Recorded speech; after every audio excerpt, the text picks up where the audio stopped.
last time on General Malice's video. So it looks like we got saber hilt first. Ooh, whole bunch of notes. I gotta read those. However, in Xana Crest Rider's excitement, he forgot about the saber and the note. Then, this happened. That is about all you have at the moment. Bro, the lightsaber. What the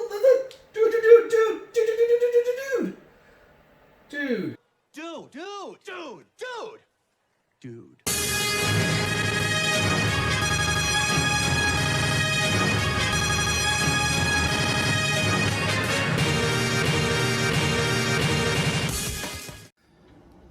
Hi again. So immediately after ending the previous video, I discovered that, like, me being not a consummate professional at this, I very rapidly got absorbed into opening all of my chassis and the other gifts, and I completely forgot about the whole point of the original video. I didn't even open up this guy. I'm not mad. I'm just disappointed. So I also had my son, in the meantime, grab his lightsaber so I could install the chassis. So we have that sitting here. We'll do that too. I got the blade that is intended for this saber and the Allen key that, quite honestly, I keep in my pocket at all times. Because I play with my lightsabers a lot, so I just keep one of them on me. I also had a chance to read the notes from MsMalice, and I do have to apologize to her for doing things out of order. She included a wonderful scroll and story for the bits of the dragon remains that she sent. I think I'm going to be using that in my D&D campaign. So for the moment, I'm not going to share that with everybody, since there's always a chance that some of my players may end up watching. I honestly don't know if any of them know I have a YouTube channel. So let's get into opening this.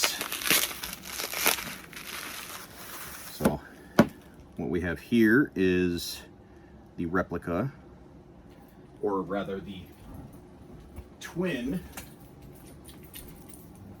of this one.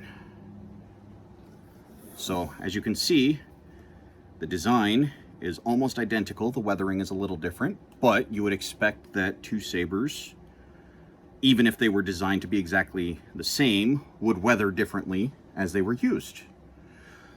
Unfortunately, being that these are V2 sabers that they were modified from, there's just no space inside for a chassis. In fact, as General Malice pointed out in a recent video, they actually have to trim the corners of the batteries, or the battery packs, down to even fit in the sabers. Let's see if I can get that back on there.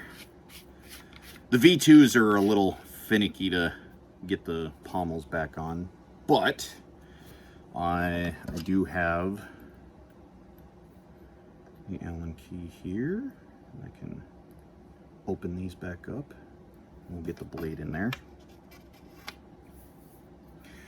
Now I still have to put some blade film in some of these.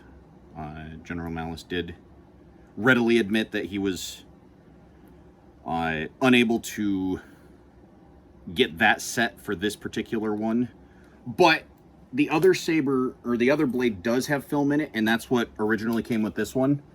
So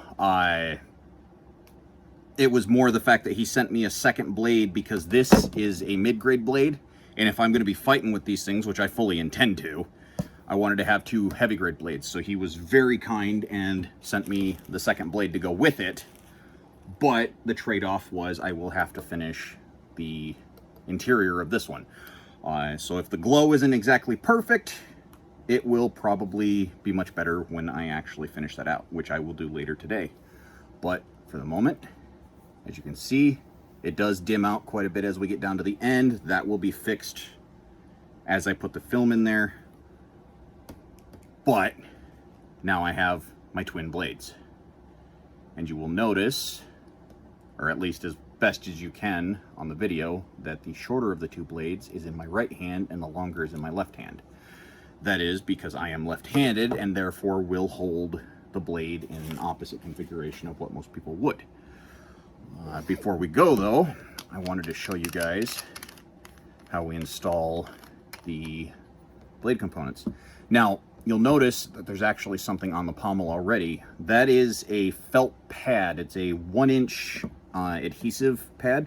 And what I did was I put those in there to help protect the battery from bouncing against the pommel as you swing it around. But most of the time, UltraSabers will include the Velcro, and a lot of times that just slides off. So you've got your battery here, and you just line them up and slide them in, and push them in there, put the pommel back in. You'll have to bear with me, my son just come barging in while I'm trying to make the video, even though the door was shut. But other than that, I mean, it doesn't change anything on how the saber works.